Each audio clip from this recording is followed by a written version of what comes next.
அப்போ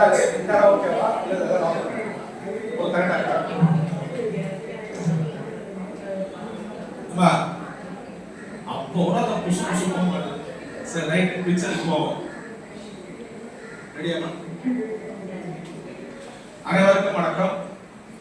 நம்முடைய சங்கத்தின் பெண்கள் உறுப்பினர்களுக்கு, அதாவது பெண்கள் உறுப்பினர்கள் பெண் சிங்கங்கள் முதல் முறையாக 2023ஆம் ஆண்டு பெண்கள் உறுப்பினர்களுக்கு விளையாட்டு போட்டி நடத்த வேண்டும் என்று சில முயற்சிகளை எடுத்து என்னுடைய குழுவின் ஒருங்கிணைப்பாளர் மணிகண்டன் அவர்களிடம் ஆலோசனை செய்து 2023ஆம் ஆண்டு சங்கத்துள்ளே பெண்கள் உறுப்பினர்களுக்கு ஒரு சிறிய விளையாட்டு போட்டி முதலாக ஆரம்பித்தோம். அதன் பிறகு ஜானகி மேடம் பேசிக் கொண்டிருக்கிறேன். அதன் பிறகு படிப்படியாக பெண்கள் உறுப்பினர்களுக்கு நாம் விளையாட்டு போட்டி முன்னேற்றி செல்வோம் என்று எங்களுடைய அணியின் ஒருங்கிணைப்பாளர் மணிகண்டன் அவர்கள் ஆலோசனைப்படி 2023ஆம் ஆண்டு சங்கத்தில் உள்ள சிறிய போட்டிகளாக நடத்தப்பட்டு 2024இல் அதுக்கு அடுத்த கட்டமாக சங்கத்துள்ளே ஒரு சிறிய போட்டி நடத்தப்பட்டு நம்முடைய சங்கத்தின் உறுப்பினர்களுக்கு பரிசு பொருட்களாக சில்வர் பாத்திரங்கள் 23, 24 வழங்கப்பட்டது. அதையும் தாண்டி நம்முடைய சங்கத்தின் உறுப்பினர்கள் பெண்கள் உறுப்பினர் அனைவரையும் வெளியே அழைத்து சென்று விளையாட்டு மைதானத்தில் போட்டி நடத்துவதற்கு வழிவகை செய்ய வேண்டும் என்று ஆலோசனை செய்து 2025ஆம் ஆண்டு சாந்தோம் கடற்கரை ஓரமாக ஒரு மைதானத்தில் முதல் கட்டமாக நம்முடைய சங்கத்தின் உறுப்பினர்களை பெண்கள் உறுப்பினர்களை அழைத்து சென்று ஒரு பெரிய அளவில் இல்லாவிட்டாலும் ஒரு சிறிய அளவில் விளையாட்டு போட்டி நடத்தப்பட்டு அந்த விளையாட்டு போட்டியின் பரிசுகள் நம்முடைய நீதிபதி அவர்கள் தலைமையில் பெண்கள் தினத்தன்று வழங்கப்பட்டது. அதே போல் 2026ஆம் ஆண்டு சுவிட்ச் ஆஃப் பண்ணுங்க.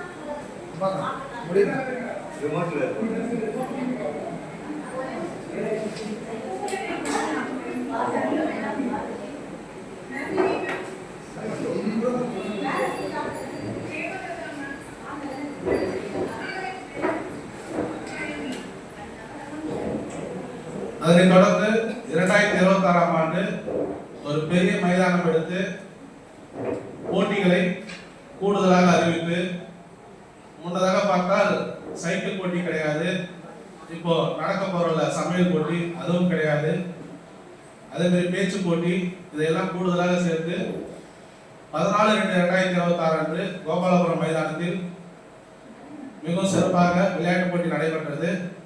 அதில் சில பெண்கள் உறுப்பினர்களுக்கு காயங்கள் ஏற்பட்டு இப்பொழுது குணமாகி 2ஆம் கட்ட போட்டிக்கு வந்து அமர்ந்துள்ளார்கள். உண்மையிலே அது பாராட்டத்தக்க ஒரு வகை. ஏன்னா ஒரு ஸ்பிரிட் வேணும், எல்லாரும் ஒரே இடத்துல சேர்ந்து ஒரு போட்டியில கலந்து பண்றது வந்து அவ்வளவு சீக்கிரம் கிடைக்காது. நல்லி மேடம், நீங்க கமிட்டி மெம்பர் வாங்க. நாங்க நம்மளுடைய ஒத்துழைப்பும் நம்மளுடைய ஒருங்கிணைப்பும் எப்போதுமே இருந்தால் நம்ம அடுத்த கட்டத்துக்கு நகர்ந்து செல்லலாம். இன்று கூட பாத்தீங்கன்னா உங்களுடைய சமையல் வந்து உங்க வீட்டு அளவு தான் இருக்கும், அதை தாண்டி வெளியே வந்ததுல உங்க சொந்த பந்தங்களோட இருக்கும். எல்லாரும் உங்க ரிலேஷன்ஸ்லாம் சொல்லுவாங்க, அப்பா செமையா இருக்கும் சமையல் செஞ்சாங்க. உதாரணத்துக்கு Bhanumathi madam, Bharathi madam, Mala madam, ஔசியாபாக மேடம், அவங்க வீட்டிலலாம் சொல்லுவாங்க, ருக்குமணி மேடம் இவங்க சமையல் செஞ்சா நல்லா இருக்குன்னு சொல்லி அவங்க ரிலேஷன்ஷிப்ல சொல்லுவாங்க.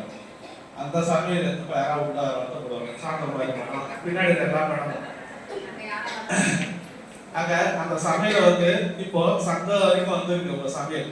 இப்போ இங்க உங்களுடைய சமையலுடைய தினம், சுவை, மனம் இதை மூணுத்தையும் ஜட்ஜஸ் அவர்கள் கணித்து எல்லா சமையலும் நல்லா தான் இருக்கும், இருந்தாலும் ஒரு பாயிண்ட் கொஞ்சம் கம்மியா இருக்கும். அந்த பாயிண்டை கண்டுபிடிச்சு முதல் பரிசு, 2ஆம் பரிசு என்று நம்முடைய வழக்கறிஞர் நீதிபதிகள் அவர்கள் தேர்வு செய்துள்ளார்கள். வருகை தந்த அனைவருக்கும் மீண்டும் ஒரு முறை இருக்கரம் கூப்பி வருக வருக வருக என அன்போடு சங்கத்தின் சார்பாகவும் உங்கள் அனைவரின் சார்பாகவும் வரவேற்கிறோம். அதே போல நம்முடைய அழைப்பை ஏற்று நீதிபதியாக தவறு செய்தால் தவறுதான், இதுதான் சரி என்று திருக்குறள் ஆகட்டும், பேச்சு போட்டி ஆகட்டும், பாட்டு போட்டி ஆகட்டும், சமையல் ஆகட்டும் முடிவு சொல்வதற்கு நம்முடைய வழக்கறிஞர் சுமதி மேடம் அவர்கள் வந்திருக்கிறார். நம்ம சங்கத்தின் செயலாளர் அவர்கள் இணைப்பு பெட்டி சுமதி மேடம் அவர்களுக்கு வழங்குவார்கள்.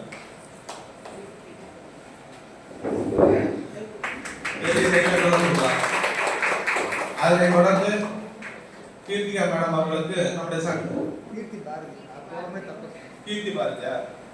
பாரதி மேடம் அவர்களுக்கு நம்முடைய சங்கத்தின் செயலாளர்கள் இணைப்பு பெட்டி வழங்குவார். வழக்கறிஞர் தாரணி மேடம் அவர்களுக்கு நம்ம சங்கத்தின் செயலாளர்கள் இணைப்பு பெட்டி வழங்குவார்கள். எப்பவுமே வந்து காரசார விவாதம் வந்து போகக்கூடாது. இனிப்பா சாப்பிட்டாதான் இனிப்பு எப்பவுமே சாப்பிடும்போது நம்ம ஒரு சிரிப்பு வரும். காரம் சாப்பிட்டு பாருங்க, அந்த சிரிப்பு வராது. அதே போல சின்ன பதிவு என்னன்னா, நம்ம இப்படி பேசிட்டாங்கன்னு சொல்லிட்டு நம்ம அவர் கூட வந்து சண்டை போட்டு நம்ம டைம் வேஸ்ட் பண்ணலாம். நம்ம என்ன பேசினாங்களோ அதுக்கு மேல என்னால பண்ண முடியும், யாரு நம்மள பேசுறாங்களோ அவங்களே நம்ம பாராட்டுற அளவுக்கு நம்ம செய்ய முடியும் அப்படின்னு சொல்லிட்டு உங்களுடைய முயற்சிகளை தொடர்ந்து செய்து முயற்சி செய்தால் முன்னேற்றம் கிடைக்கும் என்பதை இந்த நேரத்தில் பதிவு செய்கிறேன். அதுக்கு உதாரணமாக 1993 அன்று நான் உயர்நீதிமன்றத்தில் வழக்கறிஞர் குமாசாக வரும்போது ஏஐ செக்ஷன்ல பாஸ் பண்ண போவேன். இப்போ கிரிமினல் செக்ஷன் ஆகணும் அந்த லாஸ்ட்ல. அப்போ போகும்போது அந்த ஏஐ வந்து அப்புறமான்னு தெத்தினே இருப்பாரு. 6 மாசம் ஆகுது. ஆனால் சீனியர் கிளர்க்லாம் வரும்போது உன் கட்டு எடுத்து சொல்லி கடை எடுத்து பாஸ் பண்ணி அனுப்பிச்சுடுவாரு. நான் எங்கள் சீனியர் கிட்ட போய் சொல்றேன், சார் நான் போனாலே அப்புறமான்றாரு. அப்போ எங்கள் சீனியர் சொன்னாரு, நீ போனோடனே அந்த ஏஐ அந்த கேஸ் எடுத்து பாஸ் பண்ற அளவுக்கு உன்னை நீ வளர்த்துட்டு அவனை பார்த்து பொறாமப்படாத, ஆமைப்படு. பொறாமப்படாத, ஆமைப்படு. எப்போ நம்ம ஏஐ கிட்ட போய் நிற்கும் போது ஒரு வழக்கறிஞரை நின்று ஒரு கேஸை பாஸ் பண்ணிட்டு வர உன்னுடைய கேஸ் எடுத்து பாஸ் பண்றாரோ அப்போ இந்த தொழில வந்து நீ வந்து உண்மையான முயற்சி அடைஞ்சிட்ட, வெற்றி அடைஞ்சிட்ட அப்படின்னு என்னுடைய சீனியர் அன்னைக்கு அறிவுறுத்தினாரு. அதோட பிரதிபலிப்பு தான் இன்றும் வாழ்ந்த ஸ்டாஃப் வந்து போன் பண்ணி டவுட் கேட்டு அந்த கேஸ் எல்லாம் பாஸ் பண்றாங்க. இது எனக்கு பெருமையா தான் நினைக்கிறேன். எனக்கு மட்டும் இல்ல, நம்ம வக்கீல் மாசா சார் அனைவருக்கும் பெருமையா நினைக்கிறேன். ஸோ ஒரு இடத்துல நம்மளை வந்து அழுத்தும் போது எப்படி நம்ம மேல வரணுமே தவிர நம்ம யோசிக்கணும் தவிர அவன் அழுத்துட்டானேன்னு சொல்லிட்டு அவன் பின்னாடி நம்ம ஓடணும்னா நம்ம அதில் வந்து லாஸ் ஆகணும், ஒருத்தர் கெயின் ஆக மாட்டோம். அதேதான் இப்போ நடக்கிற போட்டி. ஒருத்தரை பார்த்து ஒருத்தரை பொறாமை கொள்ளாதீர்கள். அவருடைய பெருசா என்னால் செய்ய முடியும்னு சொல்லிட்டு பெரிய லெவலில் பண்ணி முன்ன மேலே வாங்க. இது ஒரு வட்டம் தான், இன்னும் நல்ல பெரிய பெரிய வட்டம்லாம் வர அடுத்தடுத்து வரப்போது நடைபெற உள்ளது. போட்டியில் கலந்து கொள்ளும் பெண் சிங்கங்களுக்கும் நம்ம சங்கத்தின் குலதெய்வம் அனைவருக்கும் வாழ்த்துக்கள். நன்றி நன்றி நன்றி.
பேச தெரியாது. ஆனா வந்து நான் கோர்ட்ல வர அன்னைக்கு எங்களுக்கு தெரியும். ஆனா நீங்க ஏதோ சொன்னாரு, உங்களுக்காக ஒரு உற்சாகமா உங்களை வர வைக்கிறதுக்காக தான் இந்த நம்ம பேசிட்டு இருக்கோம். எல்லாருக்குமே வந்து ரொம்ப பொறுமையா விளையாடுங்க. எதை செய்யறோம்னாலும் தைரியமா செய்யுங்க. இது தப்பாயிடும், அப்புறமா வந்து இப்படி ஆயிடும் அப்படி அந்த டைமிங் சென்ஸ் ஒன்று கொடுத்துருக்காங்க அப்படின்னா அந்த டைமிங் சென்ஸுக்குள்ள நீங்க வந்து பண்ணி முடிக்கிறத பாருங்க. அது முடியுது முடியல அப்படின்றத நீங்க டென்ஷன் ஆகிக்காதீங்க ஒண்ணு. ஓகேங்களா? எதுக்குமே வந்து ரொம்ப பொறுமை முக்கியம். நீங்க எதுக்கு எந்த விஷயம் பண்றதா இருந்தாலும் அந்த பொறுமை இருந்ததுன்னா வெற்றி கண்டிப்பா கிடைக்கும் அப்படின்றது. நீங்க அந்த மாதிரி இவங்க என்ன சொல்லுவாங்க அவங்க என்ன சொல்லுவாங்க, நீங்க டோன்ட் கான்சென்ட்ரேட் டு அதர்ஸ் அப்படின்றது தான். யாரை பற்றியும் நீங்க எதையும் திங்க் பண்ணாதீங்க. உங்களை பற்றி மட்டும் யோசிங்க. நீங்க போட்டியில் வந்துருக்கீங்க, அந்த போட்டியில மட்டும் கான்சென்ட்ரேட் பண்ணுங்க. அதனால எல்லாரையும் வந்து நல்லா விளையாடுங்க, உற்சாகமா விளையாடுங்க. இந்த மாதிரி ஆப்பர்ச்சுனிட்டி எல்லா இடத்துலையும் எல்லா நேரத்துலையும் கிடைக்காது. உங்களுக்கு கிடைச்சிருக்கு அப்படின்னா அதை நீங்க எப்படி வந்து உங்களை நீங்க காமிச்சுக்கணும் வெளியே. பெண்கள் வந்து ரொம்ப தைரியமா இருக்கணும். அதுவும் இல்லாம பெண்கள் எல்லாமே சிங்க பெண்கள் சொல்லிட்டாரு குமார் சார். அதனால வந்து நீங்க என்னன்னா ரொம்ப வந்து எப்படி இருக்கணும் அப்படின்றதுக்கு இது ஒரு மேடை உங்களுக்கு. அதனால நீங்க வந்து வீட்டுல சமையல் செஞ்சிருக்கீங்க, அப்புறம் நீங்க வேலைக்கு வரீங்க, வேலை பாக்குறீங்க, இதோட வந்து போயிடக்கூடாது. அதனால உங்களுக்குள்ள திறமையை வந்து வெளிப்படுத்தணும் அப்படின்றத வந்து அவர் வந்து இங்க கொண்டு வந்து உங்களுக்கு இதெல்லாம் பண்ணியிருக்காரு. அதனால அவங்களுக்கு பெரிய தேங்க்ஸ் சொல்லி எல்லாரும் நல்லா பண்ணுங்க. Okay, all the best.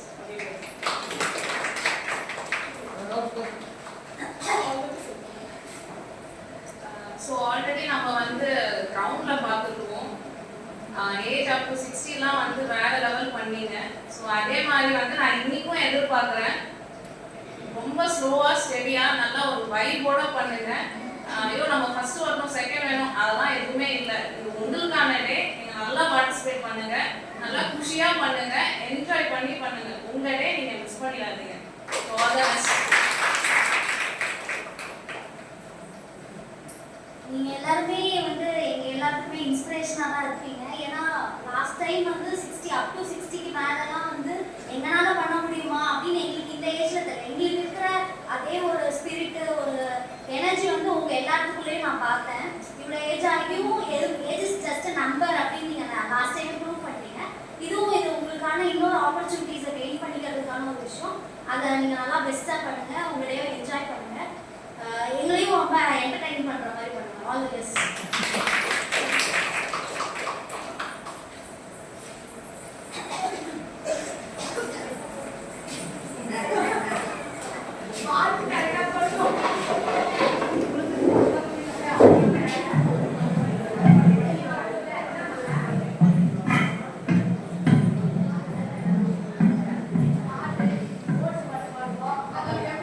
இரண்டாம் கட்ட விளையாட்டு போட்டி முதலாவது போட்டியாக திருக்குறள் இனிதே ஆரம்பமாகி போகிறது. அனைவரும் தங்களை திரு திரு என்று தயார் செய்து கொள்ளவும்.